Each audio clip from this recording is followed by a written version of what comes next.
센텀에 대한 개발 고제 때문에 억지로 연계시킨 것 같아요. 예. 제2 센텀 부지에 대한 부분은 아직까지는 뭐냐면 개발을 할지 어쩌면 말지에 대한 거야. 좀 약간 확정된 게 아닌데 어떻게든 제2 센텀이 개발된다면 서금사 5구역, 6구역이 좋아진다고 금정구가 좋아진다고 얘기를 하는데 그거는 조금은 억지로 좀 붙이는 상황 같습니다. 그리고 지금 예전에 했던 수주 현장들을 다시 한번 또 꺼내가지고 하는데요. 자, 개정동 쪽에 있는 생활권 계획 쪽, 개정5호가 성공을 했지 않습니까? 그러니까 개정5호 성공하고 나니까 옆에 있는 구역들을 같이 몇 구역에 붙이면서 지금 전체적으로 올리고 있는데 그 부분은 솔직히 그래요. 사업을 하려고 하는 의사보다는 생활권 계획을 수립해가지고 내 집값을 올리는데 1차적 목표가 있는 것 같습니다. 그래서 지금 부산이 만약에 가행으로 발생해서 규제가 발생한다면 이 또한 어떻게 보면 가격이 떨어질 수가 있는 부분이 있기 때문에 좀 조심하셔야 될 것 같고요. 그리고 그때 말씀드린 것처럼 부곡 2구역도 위치는 좋은데 어디입니까? 최근에 조합에서 폐소했죠, 폐소. 조합설 동의서가 잘못됐다 해서 폐소했는데 그래서 제가 뭐랬냐면 이 또한 이 폐소를 하더라도 본질적인 부분의 폐소가 아니고 나머지 부분이 폐소이기 때문에 한 눈 감고 귀 막고 1년만 있으면 좋아질 거라 했지만 이 또한 정부 정책이 부산의 어떤 규제책이 어떻게 나올지 모르기 때문에 조금 조심스러워진 것 같고요. 그리고 서금사 부분에 말씀드렸는데 그래서 한번 물어볼게요. 영도 촉진 5구역이 여러분 가보신 분 있습니까? 영도 촉진 5구역은 어떤 것 같아요? 저는 솔직히 말하면 영도는요 딱 들어가는 초입부 있죠. 초입부에서 이렇게 돌면은 혁신도시, 동삼동 혁신도시 쪽이 있고 이럴 때만 나오는 곳인데 저는 영도는요 요 초입부 말고는 나머지는 재미없을 것 같아요. 즉 북한 재개발 바라보는 그 초입부만 연결되지 나머지 안쪽에서는 그렇게 주거지로서 재미는 없을 것 같습니다. 이제는 객관적으로 우리가 판단하셔야 될 것 같고 지금 어디입니까? 문현 1 도시학년 또 시공사 뽑는다 시끄러운데 여기는 좀 약간은 학교에 대한 문제가 좀 생길 수가 있어요. 그래서 제가 좀 조심해라 했던 부분이 있는 부분이어서 문현 1은 조금 조심하시면 좋을 것 같고요. 나머지 좀 관심 있게 좀 보는 데가 이번에 좀 지켜보는 데가 하나 있어요. 동래구에 수안이 있지 않습니까? 수안이. 뒤에 제가 말씀드리겠지만 수안이는 여러 개 아파트 단지들이 모여있어요. 그래서 5층짜리 아파트 중심으로 되는데 12층짜리인가 하는 친구가 더 버티고 있으니까 너 빠져. 안 돼. 안 빠져. 우리 재개발 취소할 거야. 그러니까 재개발 해제할 거야. 안 돼. 우리가 해야 돼. 이렇게 싸움이 벌어지고 있는데 아마 이번 장에서는 조금 협의점이 나오지 않겠나. 서로가 지금 밴드에서도 양보하는 모양으로 있는데 자 보세요. 이 친구들이 1,100만 원씩 이렇게 할 때요. 이번에 해수동이 풀리면서 조합 설명 큰 결과물 얻지 못했지만 가격은 1,400, 1,000 올라갔어요. 그럼 내가 봤을 때는요. 이번에 조합 설립이란 그때에서 합의점이 만들어지잖아요. 동의서 지금 다 되잖아요. 그러면 조금 더 올라갈 여지가 좀 있습니다. 왜냐면 주거지에서 실제 이분들은 동래구에 오래된 한 300세대짜리 있는 아파트 사시는 분들은 그 아파트를 팔고 이 동네에서 실제로 더 거주하면서 투자하신 분도 있어요. 그만큼 생활권이 좋으니까는 이런 수안 2구역을 좀 관심 있게 봤는데 지금은 투자라는 소리가 아니고 한번 지켜보시라는 거고요. 나머지 대형 팔가 3호가든 망미주공 왕자아파트는 이제 뭡니까? 가격이 너무 올라서 이제는 관심을 좀 꺼두셔야 될 것 같습니다. 그리고 나머지 뭐 거제의 점포행은 다 끝난 것 같고요. 자, 볼게요. 여기서 지금 여러분들 한번 만약에 부산에서 좀 한번 좀 지금은 좀 보신다고 하면은 범천 1-2구역 있죠. 범천 1-2구역이 원래는 옆에 범천 1-1구역은 40몇 층으로 구성되어 있는 친구인데 범천 1-2구역은 이제 막 구역 지정받을 때 시에서 첫 번째 받은 뭐랬냐면 야 너희들 40층, 43층 절대 안 돼. 25층은 낮춰버리려 했거든요. 근데 최근에 또 44층을 또다시 또 승인을 받았어요. 그래서 아직까지 뭐 이 도시항행 정비 사업이다 보니까 그나마 좀 규제를 덜 한 것 같아서 한번 이번에 할 때 모니터링을 좀 해보시면 또 어떻겠나 싶은 생각을 가지는 겁니다. 그리고 여기에 있는 부분이 옛날에 했던 자료인데 2020년도에 재건축 들어갈 수 있는 예정부지라 해가지고 했는데 지금은 솔직히 그렇죠.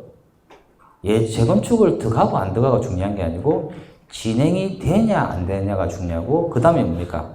안전진단이 통과되냐 안 되냐는 부분인데 만약에 이번에 부산장이 가행이 있지 않고 약간 조정구역 지정이 된다면 여러분도 한번 모니터링을 해보실 필요 있는 부분이 나머지 2020년대 재건축을 들어갈 수 있는 예정 아파트 구역이라 해서 이렇게 정해놨어요. 일단은 뭐 진구 가야北산을 일단 보시고 일단 북구하고 덕천주공도 그나마 좀 괜찮은데 일단 패스하시고 나머지 이 구역들 중에서 좀 볼만한 게 뭐냐면 남구 용호동에 있는 통일타운이 어떤 건지 모르겠어요. 숫자가 444라서 좀 기분이 좀 그런데 그리고 일단 수용구의 망미 3층 아파트도 아직 재건축 분위기는 없어요. 그래도 한 번 더 좀 지켜보시면 좋을 것 같아요. 그래서 여기에서 나름대로 당장 이번에 이슈화 돼서 수익 구조가 나올 건 아니지만 한번 좀 모니터링을 해보시는 게 좀 좋을 것 같습니다.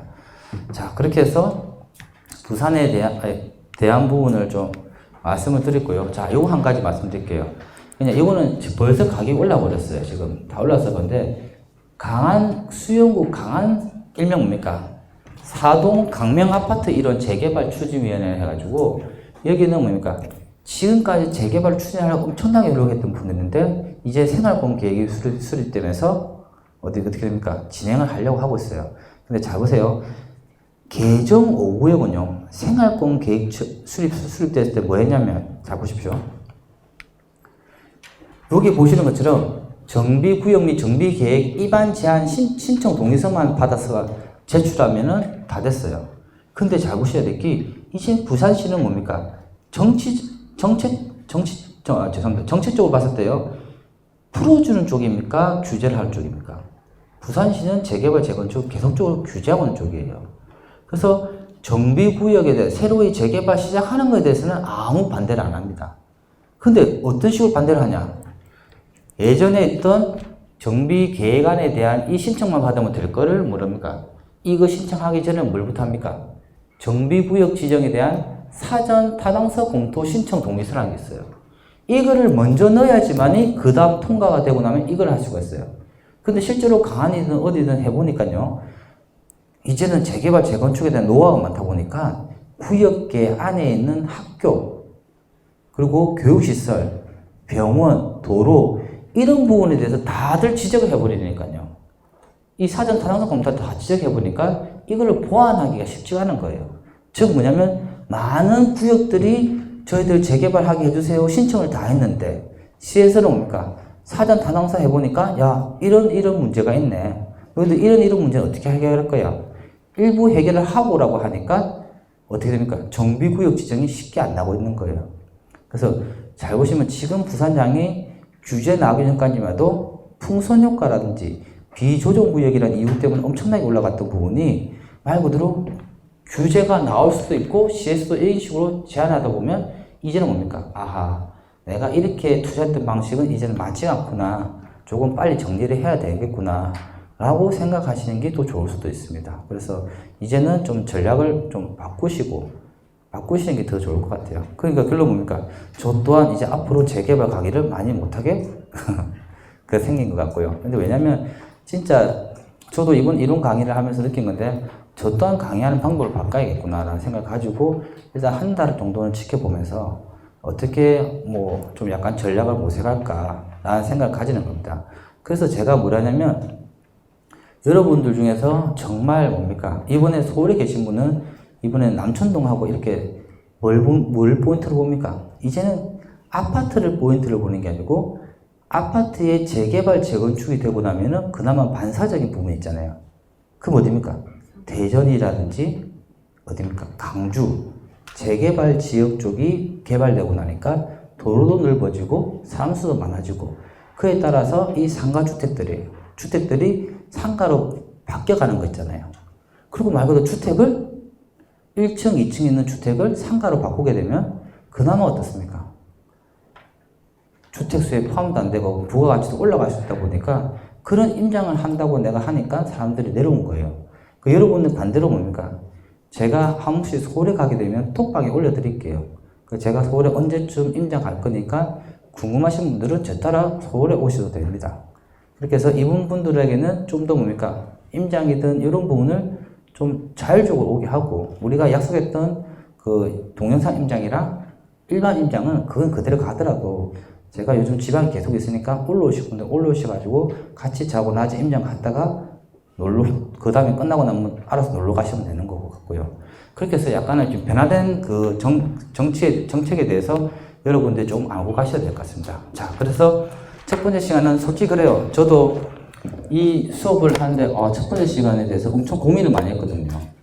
그래서 여러분들이 한번 뭐 공감이 되시는지는 모르겠지만 그래도 한 번 더 같이 뭡니까 느끼보면서 저 말고도 저보다 더 뛰어난 강사님이나 전문가들의 조언을 자꾸 들으셔가지고 일단 뭡니까 내가 집을 많이 사는 것보다는 이제는 뭡니까 가지고 있는 집들을 정리하면서 리스크를 최소화 줄일 수 있는 방법을 찾아보셔야 되고요. 그 중에서 제가 어려움을 겪어보니까 제일 좋은 게 뭐냐, 어려울 때 제일 힘든 건 뭐냐, 갑자기 세입자님들 있죠. 세입자님들이 다시 돌아올 때 있죠. 보증금이. 근데 나간다 해버리면 보증금 맞춘다고 또 머리 아플 수 있거든요. 지금처럼 규제 때문에 대출이 잘 안 될 경우에는 세입자 보증 맞추기 힘들 수 있어요. 그래서 제일 첫 번째 보셔야 될 게 뭐냐면 내가 법인으로 가지고 있는데 수익이 그렇게 많이 남지 않을 것 같다라고 하면 과감하게 정리하실 거고요. 그리고 내가 가지고 있는 것 중에서 세입자가 조만간 도래가 되는데 이 세입자 보증금을 원활하게 맞추지 못할 것 같으면 이런 부분도 한번 같이 정리를 해서 이제는 뭡니까 양적 증가보다는 질적 축소를 더 가시는 게 좀 좋을 것 같습니다. 그래서 저 첫 번째 시간은 이렇게 마치는 거라고 두 번째 시간은 부산 걸 약간 이어서 말씀드릴 거고 나머지 세 번째 소규모 재건축에 대해서도 일단 구역에 대해서 말씀드리도록 하겠습니다. 잠깐만 쉬었다 들어가겠습니다.